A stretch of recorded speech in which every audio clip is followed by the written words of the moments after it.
ಗದ್ದೆ ನೆಡ್ತಾ ಇದೆ ನೋಡಿ. Hey guys, welcome back to my channel Deepu Kannada vlogs. ಇವತ್ತೊಂದು ಹಿಡನ್ ಜಮ್ನ ತೋರಿಸ್ತೀನಿ ನಾನು ನಿಮಗೆ. ಒಂದು ಹಿಡನ್ ಜಮ್ಸ್ಗೆ ಎಕ್ಸ್ಪೋಜರ್ ಸಿಗಬಾರ್ದು ಅಂತ ಅನ್ಸುತ್ತೆ. ಬಂದು ಗಲೀಜ್ ಮಾಡ್ತಾರೆ, ಪ್ಲೇಸ್ ನ ಹಾಳು ಮಾಡ್ತಾರೆ ಅಂತೆಲ್ಲ. ಬಟ್ ಇವಾಗ ನಾನು ತೋರಿಸ್ತಾ ಇರೋ ಎಕ್ಸ್ಪೋಜರ್ ಬೇಕು, ಮತ್ತೆ ಜಾಸ್ತಿ ಜನ ಬರಬೇಕು, ರೀಚ್ ಆಗಿ ಅದು ಇಂಪ್ರೂವ್ ಆಗ್ಬೇಕು. ಹಿಂಸೆ ಮಾಡಿ ಹೇಳ್ಕೊಂಡು ಹೋಗ್ತಾ ಇದೀನಿ. ಹಿಂಗೆ ಹಾಕಿಲ್ಲ ಅಂದ್ರೆ ಕೇಳಿ, ಊರಿ ಅಂದ್ರೆ ವೆರಿ ಬ್ಯೂಟಿಫುಲ್ ಟೆಂಪಲ್ ಹೋಗ್ತಾ ಇರೋದು. ಭಯಾನಕ ಟೆಂಪಲ್ ಅನ್ಕೋಬಹುದು ಇದನ್ನ. ಈ ಡಾಕ್ಯುಮೆಂಟರಿನ ನಾನು ಫಸ್ಟ್ ಒಂದ್ಸಲ ಮಾಡಿದೀನಿ, ಬಟ್ ಈ ಸಲ ನನ್ನ ಚಾನಲ್ಗೋಸ್ಕರನೇ ಪರ್ಟಿಕ್ಯುಲರ್ ಆಗಿ ಮಾಡ್ತಾ ಇರೋದು. ನಂಗೊಂಥರ ಹ್ಯಾಪಿ ಥಿಂಗ್.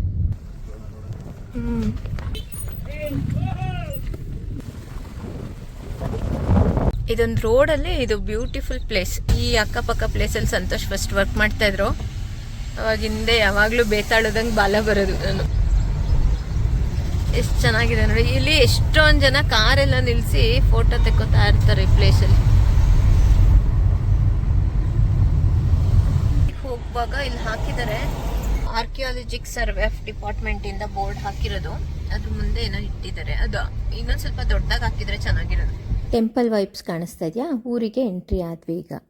ಅಣ್ಣವ್ರೆ, ಲಕ್ಷ್ಮೀ ದೇವಸ್ಥಾನ ಎಲ್ಲಿರೋದು? ಲಕ್ಷ್ಮೀ ದೇವಸ್ಥಾನವು ರೈಟಿಗೆ. ಯಾವುದೋ ಹಳೆ ಮನೆ. ಬಂತು ಇದೇ ಟೆಂಪಲ್. ವಾವ್, ಇದರಿಂದ ಒಂದು ಕೆರೆ ಇದೆ.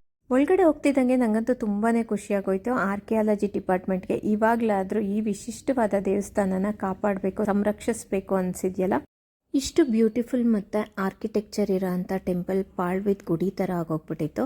ಬಟ್ ಇವಾಗ ಯಾವ ಪುಣ್ಯಾತ್ಮರಿಂದ ಅವರಿಗೆ ವಿಷಯ ತಲುಪಿದೆಯೋ, ಇಲ್ಲಿ ಒಳ್ಳೆ ಮೇಂಟೆನೆನ್ಸ್ ಇದೆ, ದಿನನಿತ್ಯ ಪೂಜೆ ನಡೀತಾ ಇದೆ, ಇನ್ನೂ ಪಾಸಿಟಿವ್ ವೈಬ್ರೇಷನ್ಸ್ ಜಾಸ್ತಿ ಆಗಿದೆ. ಈ ಎಂಟ್ರೆನ್ಸ್ ಅಲ್ಲಿರೋ ಜಗ್ಲಿಕಟ್ಟೆಯಲ್ಲಿ ಕಂಬಗಳು ಕಾರ್ವಿಂಗ್ಸ್ ನ ನೋಡಿದಾಗ ಮತ್ತದೇ ಜಿಜ್ಞಾಸೆ, ಹೇಗಿದು ಸಾಧ್ಯ? ಇಷ್ಟು ಸ್ಮೂತ್ ಫಿನಿಶ್ ಅಲ್ಲಿ ಆ ಕಾಲದಲ್ಲಿ ಅದು ಯಾವ ಟೆಕ್ನಾಲಜಿ ಯೂಸ್ ಮಾಡಿದ್ರು? ಮತ್ತೆ ಇಲ್ಲಿ ಸ್ಟೆಪ್ ಕಟ್, ಲೇಯರ್ ಕಟ್ಸ್ ಎಲ್ಲ ನೋಡ್ತಾ ಇದ್ದೀರಾ. ಅದು ಕೂದಲಲ್ಲ ಗೈಸ್, ಕಲ್ಲಲ್ಲಿ ಕಂಬಗಳ ಮೇಲೆ ಕಾಣಿಸ್ತಾ ಇದೆಯಾ?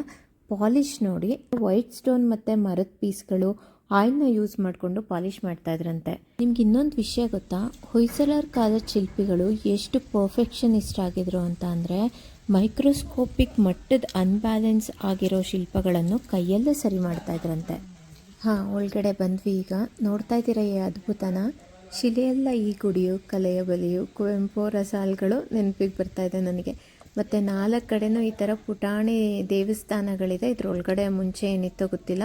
ಇದನ್ನು ಈಸಿಯಾಗಿ ಡಿಕೋಡ್ ಮಾಡ್ಬೋದು. ತೋರಣದಲ್ಲಿ ಮತ್ತು ದ್ವಾರಪಾಲಕರು ಯಾರಿರ್ತಾರೆ ನೋಡಿಕೊಂಡು ಒಳಗಡೆ ಯಾವ ದೇವರಿದ್ದಾರೆ ಅಂತ ನಾವು ಈಸಿಯಾಗಿ ಹೇಳ್ಬೋದು. ಪರ್ಟಿಕ್ಯುಲರ್ ಆಗಿ ಇದೇ ಅವತಾರ ಅಂತ ಹೇಳೋಕ್ಕಾಗದೆ ಹೋದ್ರು ಶಿವನೋ ವಿಷ್ಣುನೋ ಆ ಥರ ಅಂತೂ ಕಂಡುಹಿಡಿಬೋದು ಅಂತ ಅನ್ಸುತ್ತೆ. ಮತ್ತಿದು ಎಂಟ್ರೆನ್ಸ್ ಅಲ್ಲಿರೋ ಮೊದಲನೇ ಗುಡಿ. ಇದ್ರೊಳಗೂ ಏನೂ ಇಲ್ಲ. ನಾನಂತೂ ಈ ದೇವಸ್ಥಾನಕ್ಕೆ ಫಸ್ಟ್ ಟೈಮ್ ಹೋದಾಗ ತುಂಬಾನೇ ಹೆದರಿದೆ. ಭಕ್ತಿಗಿಂತ ಜಾಸ್ತಿ ಭಯನೇ ಇತ್ತು ನನ್ನಲ್ಲಿ. ಇವಾಗ ನೋಡ್ತಾ ಇದ್ದೀರಾ ಯಾಕೆ ಹೆದರಿಕೆ ಮತ್ತೆ ಭಯಾನಕ ಟೆಂಪಲ್ ಇದು ಅಂತ ಹೇಳಿದೆ ಅಂತ. 2 ಸೈಡು ಭೂತನಾಥಗಳು ಕಾವಲಿದ್ದಾರೆ. ಮತ್ತೆ ಅದ್ರ ತೋರಣದಲ್ಲೂ ನೀವು ಭೂತನಾಥಗಳನ್ನೇ ನೋಡ್ಬೋದು. ಯಾಕೋ ಕಾಳಿ ಮಾತೆ ಸೌಮ್ಯ ರೂಪದಲ್ಲಿ ಇರೋದೇ ತಪ್ಪ ಅಂತ ಅನ್ಸುತ್ತೆ. ಈ ಮಾತು ಯಾಕೆ ಅಂತ ನಾನು ಮತ್ತೆ ಹೇಳ್ತೀನಿ ನಿಮಗೆ. ಮತ್ತಿದು ಕಾಳಿ ಮಾತೆ ಆಪೋಸಿಟಲ್ಲಿರೋವಂಥ ವಿಷ್ಣುದ ವಿಗ್ರಹ. ಕೆಳಗಡೆ ನೀವು ಗರುಡನ ನೋಡ್ಬೋದು. ಈ ವಿಗ್ರಹನೂ ರೀಪ್ಲೇಸ್ ಆಗಿದೆ ಅಂತ ಹೇಳ್ತಾರೆ. ಅಲ್ಲಿಂದ ಬಂದರೆ ಇದು ಲಿಂಗರೂಪಿ ಶಿವನ ನೋಡ್ಬೋದು ನೀವು. ಒಂಥರ mesmerising, very positive vibes feel ಆಗುತ್ತೆ ಇದನ್ನು ನೋಡಬೇಕಾದ್ರೆ. ಶಿವನ ಎದುರುಗಡೆನೆ ಲಕ್ಷ್ಮೀ ದೇವಿ ಇದ್ದಾರೆ. ನಿಂತಿರುವಂಥ ಲಕ್ಷ್ಮಿ 2 ಕಡೆ ಇರೋದು ಇಲ್ಲಿ ಮತ್ತೆ ಕೋಲಾಪುರಿಯಲ್ಲಿ. ಅದಕ್ಕೆ ಇದನ್ನು ಅಭಿನವ ಕೋಲಾಪುರಿ ಅಂತಲೂ ಕರೀತಾರೆ. ಇದು ಬ್ಯೂಟಿಫುಲ್ ಕಾರ್ವಿಂಗ್ ಮೇಲ್ಚಾವಡಿಯಲ್ಲಿ. ನೀವು ಯಾವಾಗಲೂ ಕಾಳಿ ಮಾತೆನ ನಾಲ್ಗೆ ತಕ್ಕೊಂಡಿರೋದು ಭಯಾನಕ ರೂಪದಲ್ಲೇ ನೋಡಿರ್ತೀರ ಅಲ್ವಾ? ಇಲ್ಲಿ ಸೌಮ್ಯ ರೂಪದಲ್ಲಿ ಇರಬಾರ್ದು ಅಂತ ನನಗೆ ಏನಕ್ಕೆ ಅನ್ನಿಸ್ತು ಅಂತಂದರೆ, ಯಾರೋ ಕಿಡಿಗೇಡಿಗಳು ಅಥವಾ ನಿಧಿಗಳರು ಇಲ್ಲಿರೋ ವಿಗ್ರಹನ ಹೊಡೆದಾಕಿ ಇವಾಗಿರೋದು ಹೊಸ ವಿಗ್ರಹನ ಪ್ರತಿಷ್ಠಾಪನೆ ಮಾಡಿದ್ದಾರೆ. ಕೇಳಿ ಕಾಳಿ ಮಾತೆನ ಕೆತ್ಕಿದ್ದಾರೆ. ಅವ್ರಿಗೆ ಪನಿಷ್ಮೆಂಟ್ ಅಂತೂ ಆಗೇ ಆಗಿರುತ್ತೆ. ಇಲ್ಲಿರೋ ಖಾಲಿ ಜಾಗದಲ್ಲಿ ವಿಗ್ರಹಗಳಿತ್ತೋ ಅಥವಾ ಇಲ್ಲಿಂದ ಟ್ರಾನ್ಸ್ಫರ್ ಮಾಡಿದಾರೋ ಅಂತ ಗೊತ್ತಿಲ್ಲ. ಇದು ರಾಜ ವಿಷ್ಣುವರ್ಧನನ ಕಾಲದಲ್ಲಿ ಬಿಲ್ಡ್ ಆಗಿದ್ದಂಥ ಟೆಂಪಲ್. ವಜ್ರದ ವ್ಯಾಪಾರಿ ಒಬ್ರು ಕಟ್ಟಿಸಿದಂತೆ ಬ್ಲೂ ಪ್ರಿಂಟ್ ಫಾರ್ ಬೇಲೂರು ದೇವಸ್ಥಾನ ಅಂತಾನು ಹೇಳ್ತಾರೆ. ಹೊಯ್ಸಳರ ಫಸ್ಟ್ ದೇವಸ್ಥಾನ.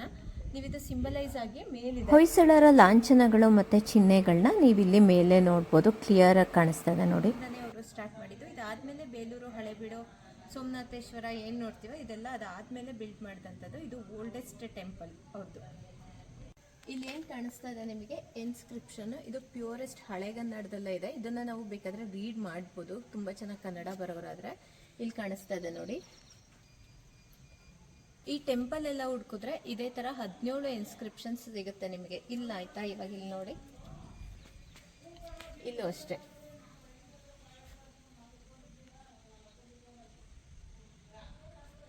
ಯಾವ್ದಾರ ಒಂದು ಓದಕ್ಕೆ ಟ್ರೈ ಮಾಡ್ತಾ ಇದ್ದೀನಿ, ಒಂದು ಗೊತ್ತಾಗ್ತದೆ. ನೀವು ಅಕ್ಷರಗಳೆಲ್ಲ ನೋಡಿದ್ರಿ ಅಲ್ವಾ, ಇದು ಹಳೆಗನ್ನಡದಲ್ಲೇ ಇದೆ, ಆರಾಮಾಗಿ ಓದ್ಬೋದು. ಆ ವಜ್ರದ ವ್ಯಾಪಾರಿ ಮತ್ತೆ ಅವರ ಹೆಂಡತಿ ಹೆಸರು ಇದ್ರೊಳಗೆ ಇದೆ ಅಂತೆ. ನನಗಂತೂ ಅಷ್ಟು ಹಳೆಗನ್ನಡ ಓದಕ್ಕೆ ಮರ್ತೋಗಿದೆ. ಈಗ ಫಸ್ಟ್ ಚೆನ್ನಾಗಿ ಓದ್ತಾ ಇದ್ದೆ, ಈಗ ಅಷ್ಟು ಬರಲ್ಲ. ಒಂದೆರಡು ನೋಡೋಣ ಅಂದರೆ ಕಾಣಿಸ್ತಲ್ಲ. ಸ್ವಲ್ಪ ಇಲ್ಲಿ ಮಧ್ಯದೆಲ್ಲ ಹಾಳಾಗಿರೋದ್ರಿಂದ ಅಷ್ಟು ಚೆನ್ನಾಗಿ ಬರಲ್ಲ. ನಿಮಗೆ ಇನ್ನೊಂದು ಕಣ್ಣಿಗೆ ಕಾಣಿಸಕ್ಕೆ ತೋರಿಸ್ತೀನಿ ನಿಮಗೆ ಇನ್ಸ್ಕ್ರಿಪ್ಷನು. ಇಲ್ಲೊಂದಿದೆ ನೋಡಿ. ಇದು ಸ್ವಲ್ಪ ಮಧ್ಯದಲ್ಲಿ ಹಾಳಾಗಿದೆ. ಬಟ್ ಎಲ್ಲ ಹೊಯ್ಸಳರ ಟೆಂಪಲ್ಲು ನಿಮಗೆ ಅದು ಫೌಂಡೇಶನ್ ಬಂದು ನಿಮಗೆ ಸ್ಟಾರ್ ಶೇಪಲ್ಲೇ ಇರುತ್ತಲ್ವ, ಅದ್ರ ಒಂದು ಜಗ್ತಿ ಮೇಲೆ ಕಟ್ಟಿರ್ತಾರೆ, ಒಂದು ಜಗ್ಲಿ ಕಟ್ಟೆ ಮೇಲೆ. ಆದರೆ ಈ ಟೆಂಪಲ್ ಸ್ಪೆಷಾಲಿಟಿ ಅಂದರೆ ಇದು ನೆಲದಿಂದನೇ ಬಿಲ್ಡ್ ಆಗಿದೆ ಡೈರೆಕ್ಟಾಗಿ. ನೀವು ಬೇಲೂರು ಟೆಂಪಲಲ್ಲೆಲ್ಲ ನೋಡಿದ್ರೆ ಈ ಪ್ಲೇಸ್ ಏನಿದೆ, ಇಲ್ಲೆಲ್ಲ ನಾವು ಕೆತ್ತನೆಗಳನ್ನ ಕಾಣ್ಬೋದು. ಶಿಲಾಬಾಲಿಕೆ ಅದು ಇದು ತುಂಬ ಅದರಲ್ಲಿ ಇರುತ್ತಲ್ವ. ಆದರೆ ಇಲ್ಲಿ ಮಾತ್ರ ಏನೂ ಇಲ್ಲ. ಇಲ್ಲಿಂದ ತಗೊಂಡು ಹೋಗಿದಾರಾ ಅಥವಾ ಇಲ್ಲಿ ಬಿಲ್ಡ್ ಮಾಡಿಲ್ವೋ ಗೊತ್ತಿಲ್ಲ. ಇದು ಖಾಲಿ ಇದೆ, ಎಲ್ಲ ಪ್ಲೇಸಲ್ಲೂ ಖಾಲಿ ಇದೆ. ಒಂದೇ ಒಂದು ಹತ್ರ ಇದೆ ಈ ಟೆಂಪಲಲ್ಲಿ. ಅದು ಆಮೇಲೆ ನಾನು ನಿಮಗೆ ತೋರಿಸ್ತೀನಿ. ಈ ಪ್ಲೇಸ್ ನೋಡಿ. ಈ ಪ್ಲೇಸ್ ನೋಡ್ಬಿಟ್ಟು ನೀವು ಬೇಲೂರು ಟೆಂಪಲ್ ನೋಡಿದ್ರೆ ನಿಮಗೆ 100% ಗೊತ್ತಾಗುತ್ತೆ ಇದು ಸೇಮ್ ಅಂದರೆ ಆ ಗ್ರೂಪ್ ಆಫ್ ಆರ್ಕಿಟೆಕ್ಚರ್ಸೇ ಮಾಡಿರ್ತಾರೆ ಅಂತ. ಇದೇ ಸೇಮು ಸ್ವಲ್ಪ ದೊಡ್ಡ ಮಟ್ಟದಲ್ಲಿ ನೀವು ಬೇಲೂರಲ್ಲಿ ನೋಡ್ಬೋದು.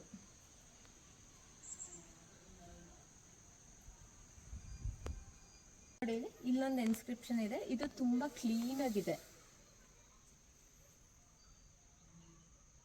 ಹಿಡನ್ ಜೆಮ್ ಅಲ್ವಾ, ಅದಕ್ಕೆ ಯಾರು ಅಷ್ಟು ಬಂದು ಏನು ಮಾಡಿಲ್ಲ ಇದು. ಹಾಗಾಗಿ ತುಂಬ ಕ್ಲೀನ್ ಆಗಿದೆ. ಇನ್ಸ್ಕ್ರಿಪ್ಷನ್ಸ್ನೆಲ್ಲ ಎಷ್ಟು ಬ್ಯೂಟಿಫುಲ್ ಆಗಿ ಸೇಮ್ ನಾವೇನೊಂದು ಹಾಳೆ ಮೇಲೆ ಔಟರ್ ಡಿಸೈನ್ ಇರುತ್ತಲ್ಲ, ಆ ಥರ ಡಿಸೈನ್ ಮಾಡಿ ಒಳಗಡೆ ಪೇಜಲ್ಲಿ ಬರಿತೀವಲ್ಲ ಅದೇ ಥರನೇ ಇದೆ. ಪೇಜಲ್ಲಿ ಬರೆದಿರೋದು, ಇದು ಹೊರಗಡೆ ಡಿಸೈನ್. ಅದು ಡಿಸೈನ್ ಎಷ್ಟು ವ್ಯಾಲ್ಯೂಬಲ್ ಥಿಂಗ್ ಅಂದರೆ, ಇಲ್ಲಿ ಲಿಂಗ ಇದೆ, ಅದಕ್ಕೆ ಪೂಜೆ ಮಾಡ್ತಾ ಇರೋ ಥರ.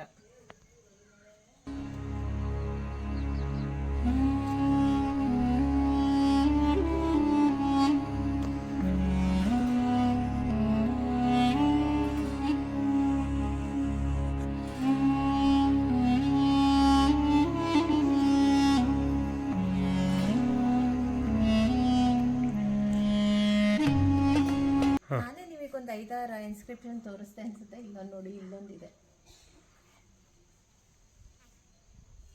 ಹಾಗಾಗಿ ಈ ದೇವಸ್ಥಾನದ ಬಗ್ಗೆ ಇಷ್ಟೊಂದು ಡೀಟೇಲ್ಸ್ ಸಿಕ್ಕಿರೋದು ಜನಕ್ಕೆ. 17 ಇನ್ಸ್ಕ್ರಿಪ್ಷನ್ ಇದೆ ಒಟ್ಟು ಟೆಂಪಲಲ್ಲಿ. ಈ ಶಾಸನಗಳನ್ನ ನೋಡ್ತಾ ಅಲ್ಲೇ ನನಗೆ ಓದೋ ಹುಚ್ಚಿಟ್ಕೊಬಿಡ್ತು. ಅದರಲ್ಲಿ ಒಂದು 4 ಪದನಾದರೂ ಓದಬೇಕು ಒಂದೊಂದರಲ್ಲಿ ಅಂತ. ನೋಡಿ, ಇದೊಂದು ಓದ್ಬೋದು ಮಾಡಿದರು. ಮುದ್ರಾಲಯಕ್ಕೆ ಆದಷ್ಟು ಕ್ಲೀನಾಗೆ ಕಾಣಿಸ್ತಾ ಇದೆ. ನಿಮಗೂ ಇಂಟ್ರೆಸ್ಟ್ ಇದ್ದರೆ ಓದೋಕ್ಕೆ ಟ್ರೈ ಮಾಡಿ, ಓಕೆನಾ? ಎಷ್ಟು ವರ್ಷ ಆದರೂ ಇನ್ಸ್ಕ್ರಿಪ್ಷನ್ ಹಂಗೆ ಇದಾವಲ್ಲ ನೋಡಿ, ಹಾಳಾಗ್ತಂಗೆ. ಈ ಶಾಸನದಲ್ಲಿರೋ ಹ್ಯಾಂಡ್ ರೈಟಿಂಗ್ ನೋಡಿ, ಎಷ್ಟು ಫ್ಯಾನ್ಸಿಯಾಗಿ ಎಷ್ಟು ಚೆನ್ನಾಗಿದೆ. ಆವಾಗಲೇ ಕ್ಯಾಲಿಗ್ರಫಿನೂ ಗೊತ್ತಿತ್ತೇನೋ ಅವರಿಗೆ ಅನಿಸ್ತಾ ಇದೆ. ಭೂತನಾಥ ಇಲ್ಲಿ ನೋಡಲಿ, ಭೂತನಾಥರು. ಇವಾಗೇನು ಪುಟಾಣಿ ದೇವಸ್ಥಾನ ನೋಡ್ತಾ ಇದ್ದೀರಾ, ಇದು ಮೇನ್ ಟೆಂಪಲಿಂದ ಹಿಂದ್ಗಡೆ ಇದೆ. ಕಾಳಿ ಮಾತೆ ಜೊತೆ ಕಾಲಭೈರವನೂ ಇರಬೇಕಲ್ವಾ. ಕಾಲಭೈರವಂದೇ ದೇವಸ್ಥಾನ ಅಂತ ಇದು, ಆದರೆ ವಿಗ್ರಹ ಒಳಗಡೆ ಇಲ್ಲ. ಅದನ್ನು ಈಗ ಬೆಂಗಳೂರು ಮ್ಯೂಸಿಯಮಲ್ಲಿ ಇಟ್ಟಿದ್ದಾರೆ ಅಂತ ಯಾರೋ ಹೇಳಿದ್ರು ನನಗೆ. ಮೊದಲು ಇಷ್ಟೊಂದು ಸೆಕ್ಯೂರಿಟಿ ಇರಲಿಲ್ಲ ಈ ಟೆಂಪಲಲ್ಲಿ. ಆವಾಗ ಕಾಳಿ ಮಾತೆ ವಿಗ್ರಹನ ಹೊಡೆದಾಕಿದ್ರಲ್ಲ, ಹಾಗೆ ಇದನ್ನು ಹಾಳು ಮಾಡ್ತಾರೆ ಅಂತ ತೊಗೊಂಡು ಹೋಗ್ಬಿಟ್ರು ಅಂತ ಅನಿಸುತ್ತೆ ನನಗೆ. ಆದರೆ ಇದ್ರೊಳಗೆ ಹೋದ್ರೂ ಭಯ ಆಗುತ್ತೆ ಗೈಸ್. ಯಾಕೆ ನೋಡಿ, ಇನ್ನೊಂದು ಪುಟಾಣಿ ಟೆಂಪಲ್ ಇದು ನೋಡಿ, ನಿಮಗೆ ಒಳಗಡೆ ಇದೆಯಲ್ಲ ಅದೇ ಥರದ್ದು ಭೂತದ್ದು ಹಾಕಿದ್ದಾರೆ ಎಂಟ್ರೆನ್ಸಲ್ಲಿ. ಒಳಗಡೆ ಏನೂ ಇಲ್ಲಪ್ಪ, ನಿಂತ್ಕೊಳ್ಳೋಕ್ಕೆ ಭಯ ಆಗ್ತದೆ ನಿಜವಾಗ್ಲೂ.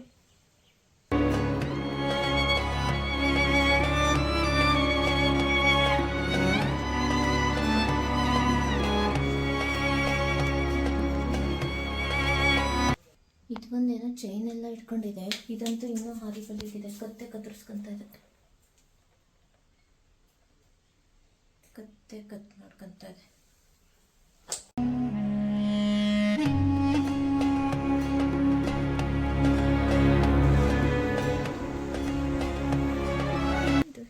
ವಿಷ್ಣುನೇ ಅನಿಸುತ್ತೆ ಎರಡು ಕಡೆ ಎಲ್ಲ ನೋಡಿದ್ರೆ.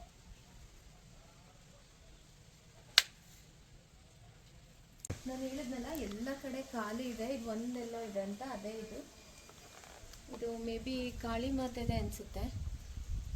ಕಾಳಿ ಮಾತೆದೆ, ಒಂದು ವಿಗ್ರಹ ಮಾತ್ರ ಇದೆ. ಇನ್ನೆಲ್ಲ ಕಡೆ ಈ ಥರ ವಾಲ್ಸಲ್ಲೆಲ್ಲ ಖಾಲಿನೇ ಇದೆ. ಇದು ಏನೋ ವೇಸ್ಟ್ ಬಾಗಿಲುಗಳೆಲ್ಲ ತುಂಬಿದ್ದಾರೆ. 4 ಮೂಲೆಯಲ್ಲೂ ಈ ಥರ ಪುಟಾಣಿ ಟೆಂಪಲ್ ಇದೆ. ಅದು ಬಿಟ್ಟರೆ ಆ ಮೈನ್ ಟೆಂಪಲ್ 4 ಪ್ಲಸ್ ಅದೊಂದು.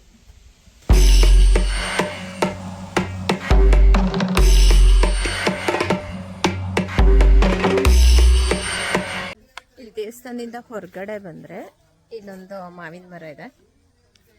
ವೆರಿ ಬ್ಯೂಟಿಫುಲ್ ಗ್ರೀನರಿ ಮಧ್ಯೆ ಇರೋಂಥ ಬ್ಯೂಟಿಫುಲ್ ಟೆಂಪಲ್ ಇದು. ಇಲ್ಲಿ ಏನ್ಷಿಯಂಟ್ ಅಂದರೆ ಹಳೇದಾದಂಗೆ ಅದಕ್ಕೆ ವ್ಯಾಲ್ಯೂ ಜಾಸ್ತಿ ಆಗುತ್ತಲ್ಲ, ಹಾಗಾಗಿ ಇದ್ರ ವ್ಯಾಲ್ಯೂ ಹಾಗೆ ಜಾಸ್ತಿ ಆಗಿದೆ ಅಂತ ಅನಿಸುತ್ತೆ. ಹಿಂದೆ ಬಂದರೆ ಇಲ್ಲೊಂದು ಕೆರೆ ಇದೆ, ತೋರಿಸ್ತೀನಿ. ಇದು ಟೆಂಪಲ್ದು ಕಾಂಪೌಂಡ್ ಎಷ್ಟು ದೊಡ್ಡದಿದೆ ನೋಡಿ. ಈ ಕೆರೆ ದಡದಲ್ಲಿ ಕಟ್ಟಿದ್ದಾರೆ ಟೆಂಪಲ್ನ. ಈ ಕೆರೆ ದಡದಲ್ಲಿ ಕಟ್ಟಿರೋದು ಟೆಂಪಲ್. ಹಾಗೇ ಬಂದರೆ ಹಿಯರ್ ಈಸ್ ಅ ಟೆಂಪಲ್. ಎಷ್ಟು ಬ್ಯೂಟಿಫುಲ್ ಆ್ಯಂಡ್ ಪೀಸ್ಫುಲ್ ಆಗಿದೆ ಗೊತ್ತಾ ಟೆಂಪಲ್.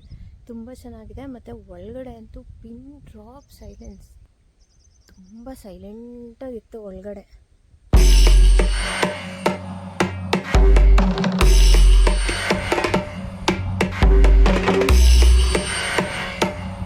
ಬೇರೆ ಗೋಪುರಗಳೆಲ್ಲ ಈ ಥರ ಕಂಬ ಥರ ಜೋಡಿಸಿದ್ರೆ, ನೀವು ಮಧ್ಯದಲ್ಲಿ ಏನು ಕಾಣಿಸ್ತಾ ಇದೆಯಲ್ಲ, ಅಲ್ಲೇ ಮೇಯ್ನು ಲಕ್ಷ್ಮೀ ಟೆಂಪಲ್ ಇರೋದು.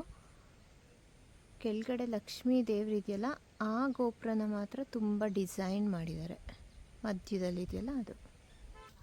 ಇಲ್ಲಿಗೆ ನಮ್ಮ ಕರ್ನಾಟಕದ ಒಳಗೆ ಅಡ್ಕೊಂಡು ಕೂತಿರೋ ಮಹಾಲಕ್ಷ್ಮಿ ಮತ್ತು ಮಹಾಕಾಳಿ ಟೆಂಪಲ್ಗೆ ಬಾಯ್ ಬಾಯ್ ಹೇಳಿ ಮನೆ ಕಡೆಗೆ ಹೊರಟ್ವಿ. ವಿಡಿಯೋ ಹೇಗನ್ನಿಸ್ತು ಅಂತ ತಪ್ಪದೆ ಕಮೆಂಟ್ ಮಾಡಿ. ಮತ್ತು ನೆಕ್ಸ್ಟ್ ವಿಡಿಯೋದಲ್ಲಿ ಸಿಗೋಣ. ಅಲ್ಲಿವರೆಗೂ ಬಾಯ್ ಬಾಯ್ ಗಾಯ್ಸ್.